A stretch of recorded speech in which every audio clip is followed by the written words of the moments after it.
Hi, this is Paul. I wanted to make a little video about religious, secular, and sacrificial as they sort of work through in society. When I was in Massachusetts last week, I went out there with my whole family for Thanksgiving. I had a dream, and I dreamed that I was leading a youth group or a youth retreat or something like that, and it provoked in me an understanding about the dynamics between the idea of the secular, especially in modern society, and the definition of religious that we have. Last week or the week before, Ryan Burge, who does a lot of polling about the nuns and religion in America, you can find his stuff on Twitter and Substack. He had yet another survey surveying religious people. And on one level, everybody sort of knows what we mean by religious people. But when you really try to get underneath it, well, that's when the interesting things happen. Those of you who I wasn't able to do a rough draft because I was traveling, so that I just posted on Monday. I posted the Sunday sermon just on my channel as it was. And I started out that sermon talking about the fact that what religion really is sort of your basic operating system about how your view of how the universe works, your map of how the universe works, your ideas about how to get what you want in the universe, how to get what you want out of the universe, and in that way, that's sort of the best, oldest, broadest definition of religion. In a secular society, sort of an implicit, covert, covered up religion has taken its place, and that sort of happened via the movement to the secular. So we have all of this sort of covered religion that we don't use the word religion for, and we have science and technology and politics and economics and theory and institutions. We have all of those things, and we say, well, they are not religious, they're secular. Well, why? Well, in the modern view, we sort of cut off what we describe as the supernatural, and we have all of this stuff here below. In my most recent conversation with John Vervaeke and Jonathan Peugeot, John Vervaeke, again, he's mentioned this book a number of times. He mentioned the book The Blind Spot by Adam Frank, Marcelo Gleiser, and Evan Thompson. And John Vervaeke's had a number of conversations with Evan Thompson. And it's in Audible, and it's on Kindle, and it's in paper. And it's really an excellent book. Both Cale Zeldin and I have been reading it, and we've been texting back and forth and comparing notes.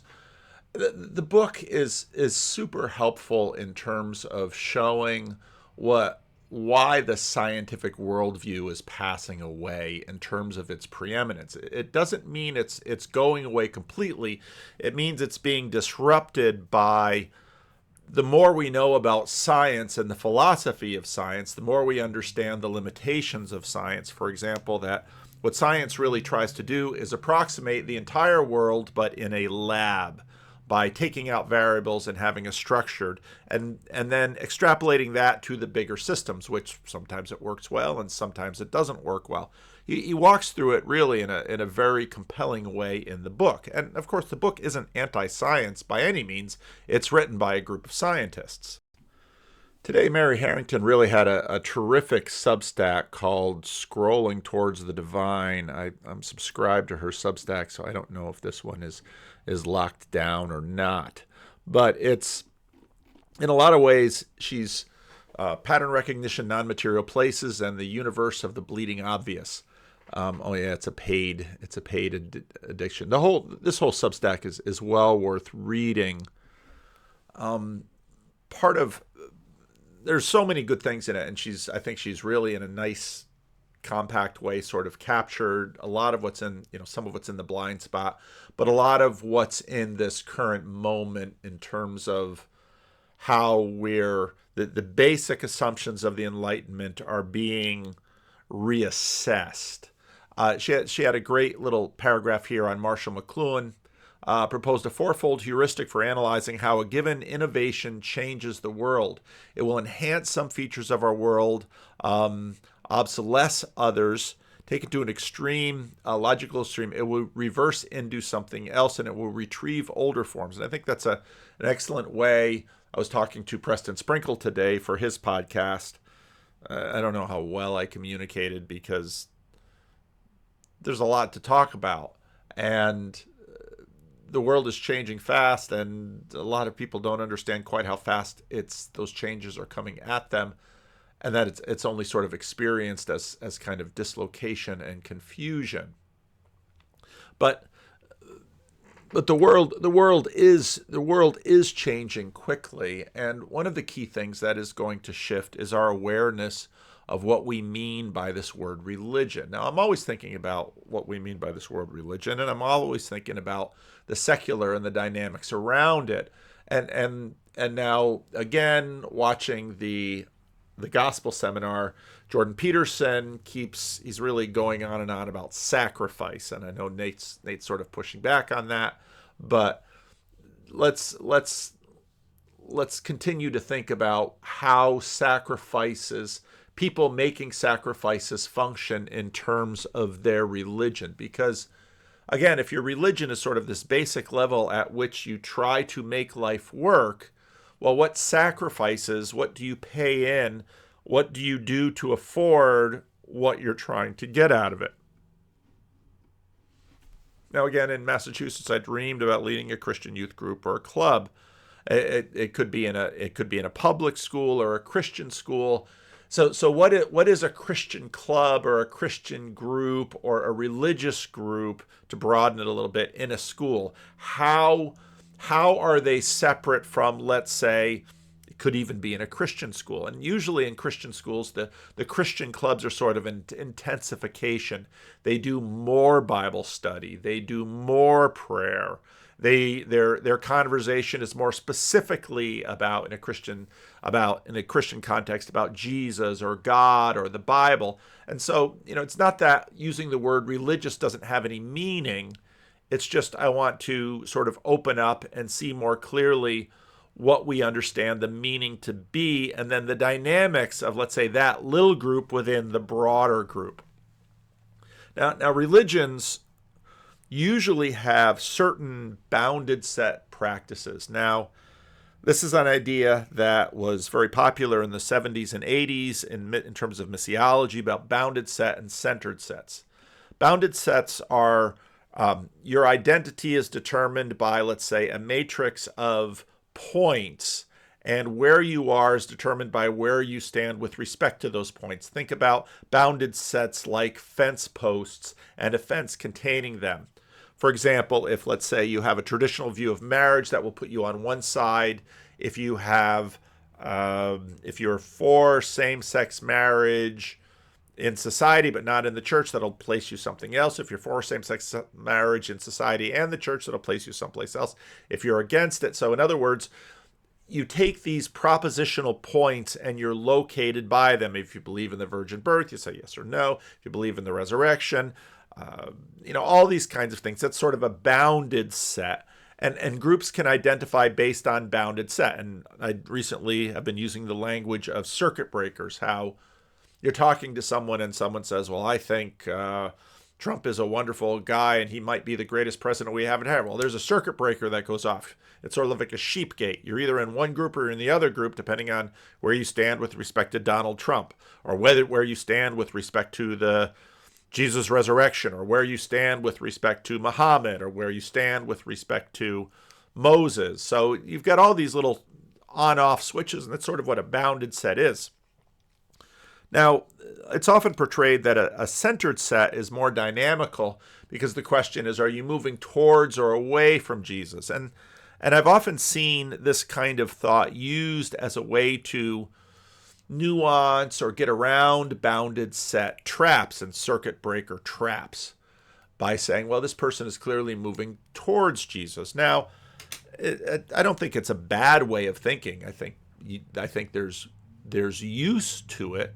But one of the things that I'd written on this a long time ago in my blog, one of the things that you notice is that these aren't actually two ways of interacting. These are two ways of interacting within the same field, because the assumption is, even with the center set, if you're moving towards or away Jesus is still like that fence post. And what happens often is that this person's Jesus is over here and that person's Jesus is over there. And so then, well, how does that work? And basically what I said about bounded and centered set is that they actually live within the same system. Now you can see this with, let's say, a Christian youth group or a club, where Sam Tiedemann, when he when he had a little bit more time after his last baby was born, he had a nice video with his own autobiography. And of course, one of the things that Sam experienced was that at university he was part of the Christian clubs, and there was a lot of drama over same-sex marriage, and that forced all the clubs to sort of, for legal reasons, to sort of police a little bit better who was in. And so they'd have a statement of faith and they'd ask people to sign it. And to everyone's surprise but Sam would say, I can't sign this statement of faith. And people are like, well, why not? You've been leading worship for us. You've been doing all this stuff for us. And he says, well, I don't believe in the Trinity. And then suddenly you have this, oh my goodness, we have 1,700 years of ancient code in Christianity that somehow gets ignited, and Sam is on the outside of the club, just like students that wanted gay liberation in the club, and sort of made for strange situations. And you can watch Sam's video if you're curious about that. Often, because of course, even let's say you have this Christian club or Bible study or group, even within a Christian school, where ostensibly the entire school has the same frame or systems of belief, usually what separates them is the level of sacrifice. Now, you can play with that word a little bit, but what it means is that, well, these people will sacrifice more, let's say, Game Boy time or more social media time in order to pray more, or to give more to the poor, or to volunteer more. You have these sacrifices that are sort of setting them apart from the regular student body. Let's say if it's in a public school, so let's say the Christian group, they're not going to have sex with their boyfriends or girlfriends. They're not going to do drugs or drink alcohol or smoke or go to parties. They're going to be living, let's say, this sacrificial life. And a lot of this goes into our definition of what we mean by religious. And so right there, you can begin to understand sort of, there's usually a bounded set dynamic. There's usually also a centered set dynamic. They're sacrificing more instead of less. They are moving towards something instead of away from something. And this is sort of the idea of how Ryan Burge, when he's talking about religion, what he means. These are people who sacrifice their Sunday mornings by going to church. They sacrifice their money by giving it to church. They sacrifice their attention by giving it to the preacher. They sacrifice their time and attention by doing Bible study and giving it to God. And so, again, they're not using it on themselves. They're sacrificing to themselves, and they're giving it to God, or they're giving it to their neighbors, or they're giving it to the poor. That's basically what we understand by religious. Now, there's also a sense, and we've seen this quite a bit over a long time, that there's a fair amount of anxiety among religious people who are used to sacrificing, that they are either winning or losing the culture. When in my conversation with Preston Sprinkle today, I was sort of pushing on this idea that we're going to see probably dramatic dislocations in Christian institutions, even churches. And well, how do we measure gains and losses? Well, these sacrificial practices, whether they're on the rise or in decline in the broader secular culture, this tends to be how religious people sort of gauge if they're winning or losing. And it could be something as specific as Sunday observance. People are giving up their Sundays to go to church. People are giving up their mornings to have their daily quiet times. People are giving up their money to give to the church or give to the poor. People are doing all of these things. And so you can sort of measure it in terms of sacrifice. And looking at the number of sacrifices, or the percentage of sacrifices, intensely religious people will try to gain if they're winning or losing. Even with respect to, let's say, fights over abortion, because it's a sacrifice to bring a child into the world. And sort of the idea is that either through abortion, you're going to sacrifice the life of the fetus, or the mother is going to sacrifice, well, she's going to put her health at risk. She's going to spend a lot of money. She's going to take a time. The woman is going to sacrifice a considerable amount of her life for this child. Now, ideally, once the woman is older, there will be benefits that she gains from these sacrifices. So a big part of being religious is sort of the idea that many of these sacrifices have value in time. And again, Jordan Peterson has worked this idea for a long time. I think it was all the way back in 2017, he was doing his biblical series. 2018, he was doing his biblical series. And then when April rolled around, about the time that I had my conversation with him, he put out some talks about the crucifixion of Jesus. And he was already going into this idea of sacrifice for the future. So he was already working that sacrificial motif like it is now. Now, what's interesting is that over time, as some of these sacrificial elements get adopted by the culture, they lose in sort of a modern frame where you have secular and religious categories, they lose their religious tagging. And you can see this in a whole variety of ways.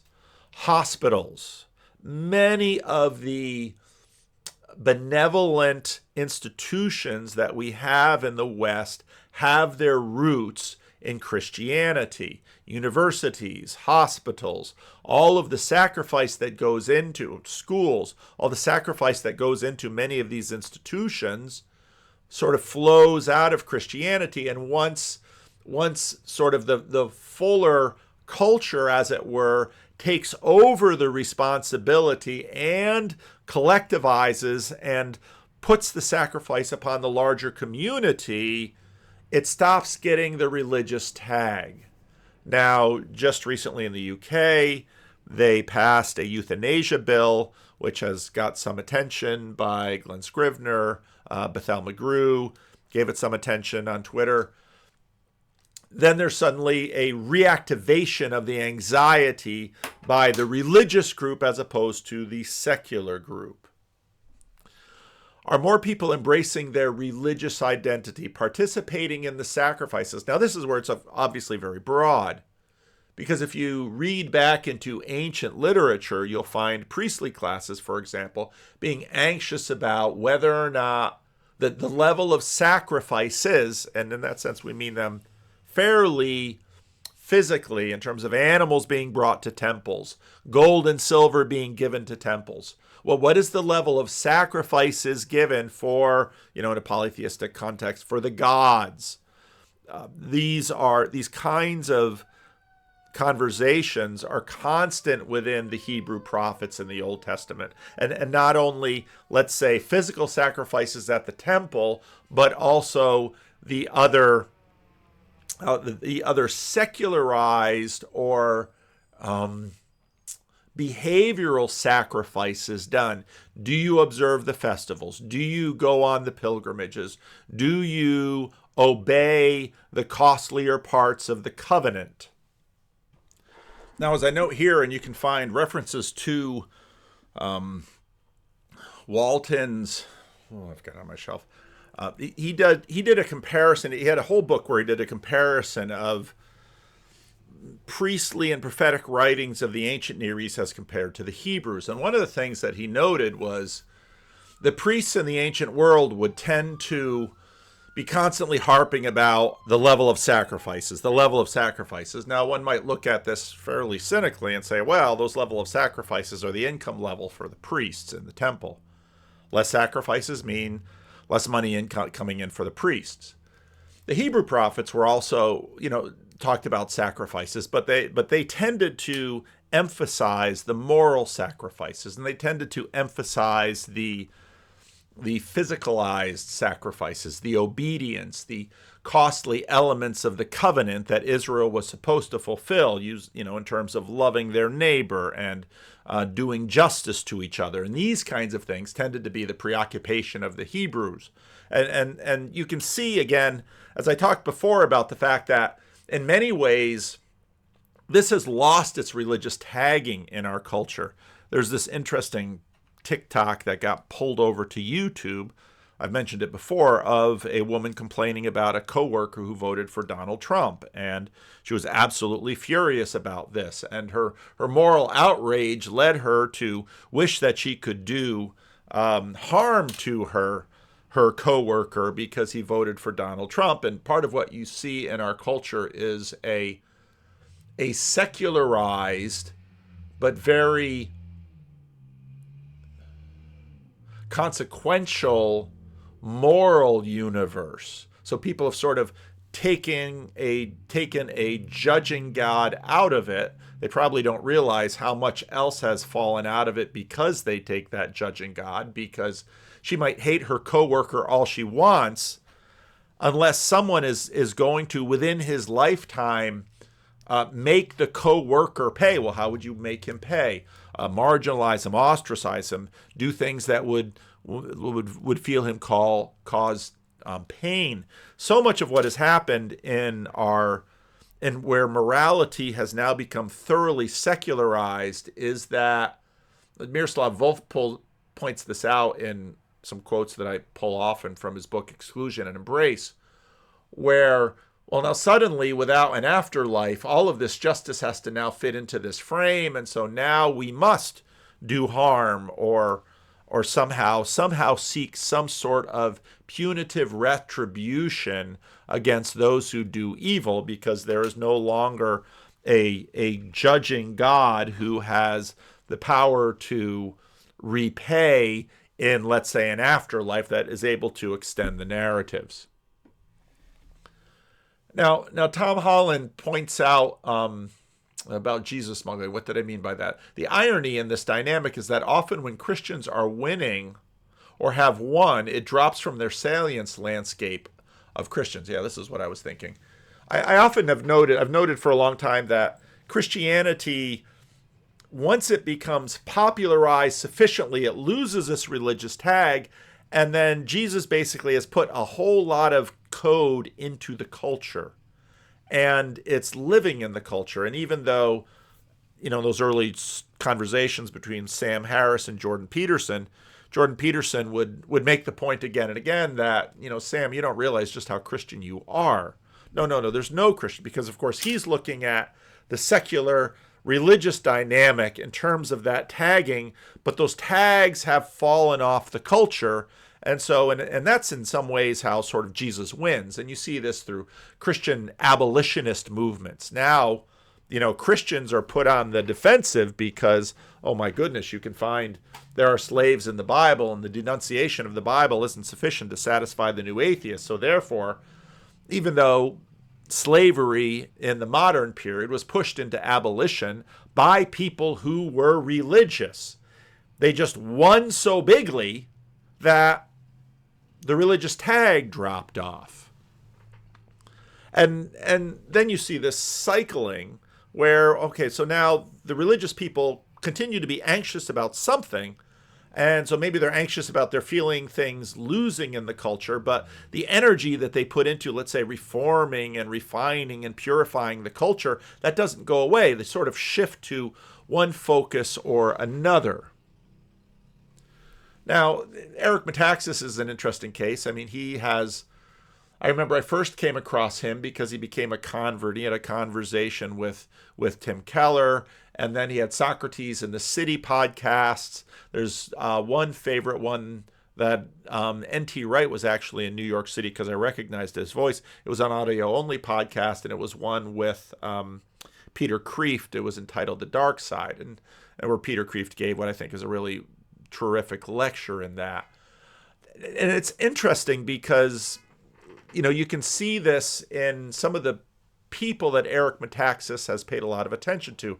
He, of course, wrote a biography of Wilberforce, and he wrote a controversial biography of Bonhoeffer.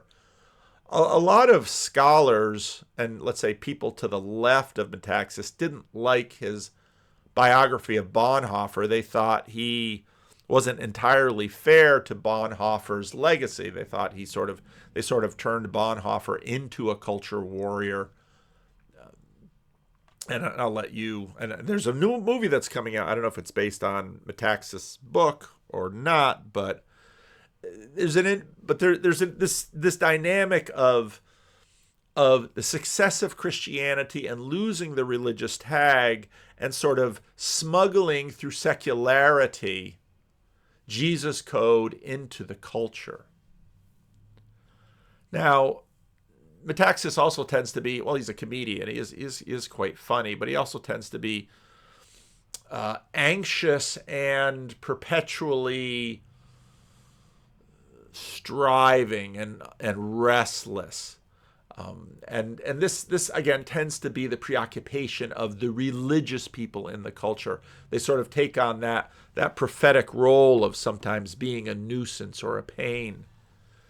Now, this gets interesting with the bounded and centered set stuff. The big fight in the CRC, progressives have sort of been championing a centered set. Oh, well, what we now that usually it's sort of a born that way narrative, and it goes something like this. Well, now that we know that same-sex attraction is involuntary, these are arguments basically made in the far earlier in the 20th in the 20th century, in the 1970s. These arguments were in the Christian Reformed Church.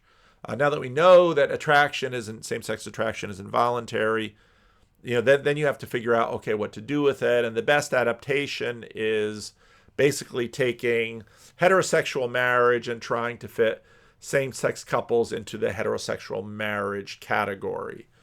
And so, well, these people are moving towards Jesus, and so the arguments are usually a little bit fuzzy, but that's usually how the arguments go. But you can see the bounded-centered dynamic in these debates. When a bounded element moves into secular adoption and just becomes part of the background, it loses its religious tag. It loses its connection with, let's say, the worship sacrifice matrix. And once it loses its connection with the worship sacrifice matrix, it's no longer self-consciously religious. You can see this in many ways in the 1950s and 60s until the sexual revolution. Basically, the Christian sexual ethic became the dominant, or at least aspirationally the dominant sexual ethic of waspy, polite society America.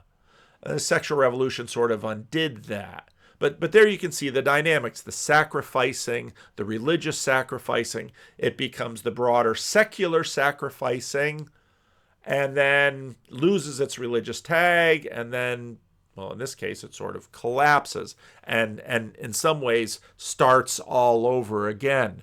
Groups get anxious, and then they tend to grab for more bounded sets. And you see this dynamic with religious groups. Let's say they win the war on such and such.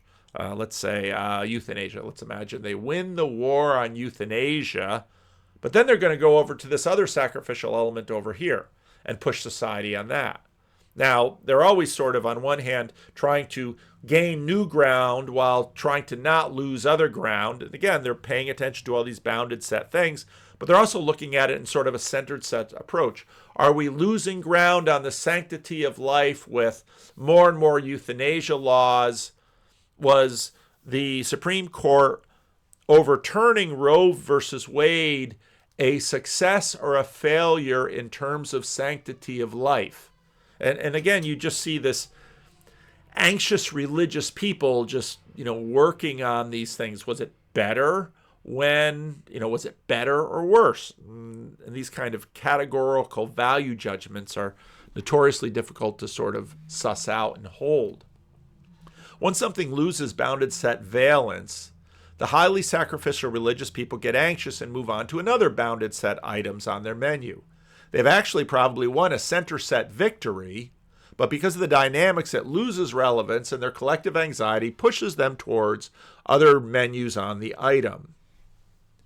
Now, to what degree is this measurable? And I think basically it's not measurable in any scientific way because of combinatorial explosiveness. There are just too many things to look at. And that's sort of the weakness of a bounded set model. I think in Awakening from the Meaning Crisis, John Vervaeke's section on rules, I think, was excellent in that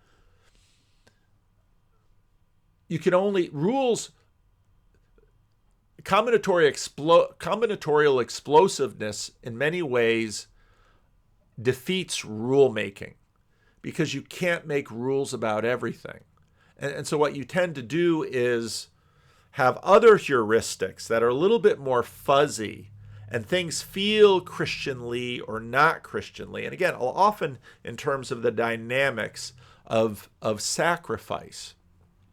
You can see this in terms of the attempt, as computing develops and machine learning. They very quickly learned that a rule-based system to try to help, let's say, your car see the lines on the road wasn't going to work, that actually machine learning was a better way to go about it. And this is what you see all the time in terms of the search for AI. Abolitionists and the institution of slavery, this is a dynamic that seems perennial, because once, let's say, you outlaw slavery, well, what's really at the heart of slavery? It's really how you can basically, as Abraham Lincoln said, extract bread from the sweat of other men's brow. Now, and the question is, well, what is the cost? And part of what happened in 19th century America is that slaves were costly, and they were cumbersome, and they were difficult. And so we didn't see factories in the industrializing American North filled with slaves. We watched them filled with women and children and wage earners, because industrialists, one of the things industrialists, at least those who were not terribly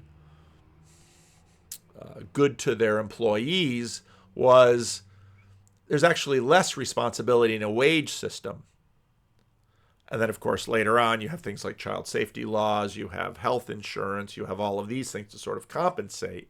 Whereas with a slave, well, the slave loses their freedom, but you take on responsibility for all of the things of that slave. And so you have to keep them from running away, and you have to keep them from sloughing off. And so, there's all these dynamics. And in other words, the tensions within that are perennial, but the rules are much tougher to track. You can abolish slavery, but then when you start trying to have fair labor laws and fair wage laws, well, very quickly it can sort of become like whack-a-mole.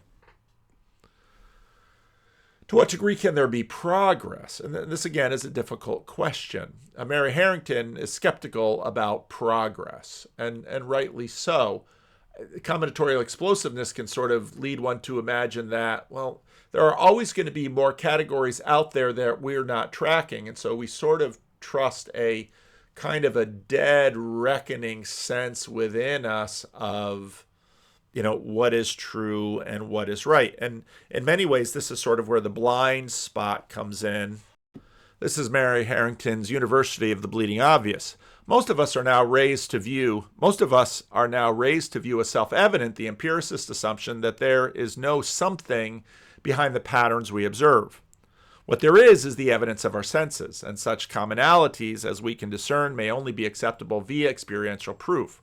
One of the more comical outpourings of this paradigm in contemporary life is the University of the Bleeding Obvious phenomenon, in which social scientists laboriously design, execute, and publish a study to prove common sense facts about human nature that an ordinarily perceptive layperson can see with his or her own eyes via observation of normal patterns.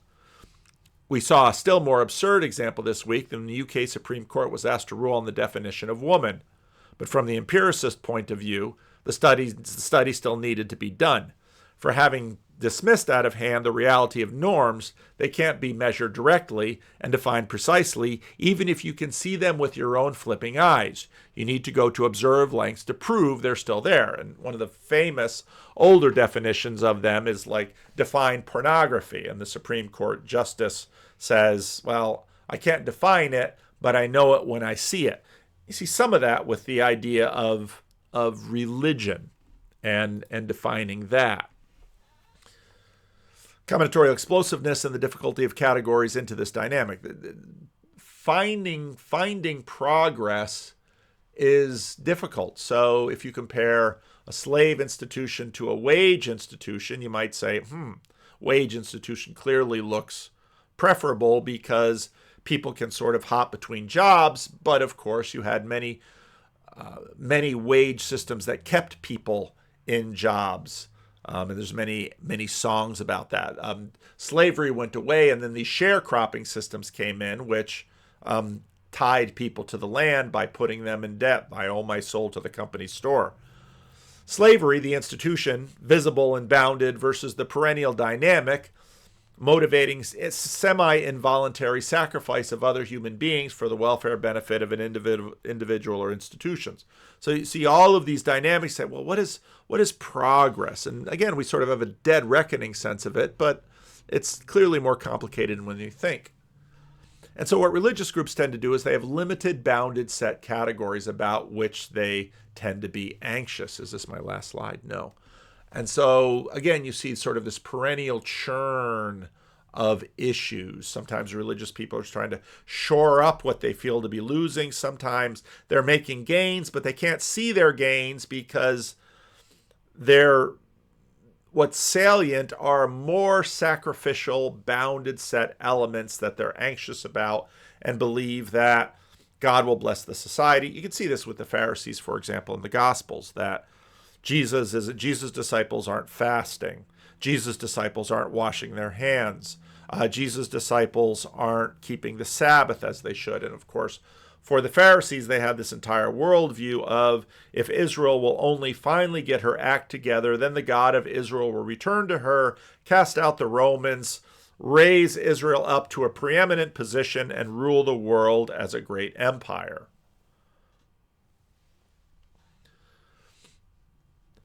And then the question occurred to me, is there a pre-secular society? Is this just a function of modernity? And I don't think so. You know, the Israelite covenantal history in some ways created secularity. Walton notes, again, that ancient Near East prophets were primarily anxious about the participation of physical, animal, material sacrifices, while the Hebrew prophets were primarily anxious about behavioral sacrifices, but still use sacrifices as an indicator, as do people do today. If you see someone who is in church all the time, someone who is sacrificially giving to the church, someone who is extending themselves for the welfare of their neighbors, etc., we tend to push them up the hierarchy. And I think in many ways these dynamics are perennial. So the sacred secular or religious secular distinction has probably always been with us, but it really comes to a head in the modern period. And I think actually that the Bible is pretty foundational in creating this. The Bible creates the secular when the Bible begins to stipulate whole life commands for noumenal goals. C.S. Lewis, early in The Problem of Pain, talks about the fact that very rare instances are the moral and the noumenal sort of put together, that your morality, the numinous, the spooky numinous cares about your morality, not just, let's say, the sacrificial, which is already over there sort of in the numinous category. And so I think actually this does arise, I don't know to what extent it was around beyond the Hebrews, but again, looking at Walton's ancient Near East prophet books, it's very interesting. I think this is one of the things that the Hebrews did, and one of the ways that has sort of created, as it moved through the Hebrew prophets into Hebrew society, and then goes out into the church, and then out into the world through Constantine, through the Protestant Reformation. We've seen this sort of distill and appear. I don't know if that made any sense to you, but it was helpful for me to talk out. So if it was helpful for you, or if you were just bored, well, you probably, if you were just bored, you probably didn't get all the way to the end of this video. So leave a comment. Let me know what you think.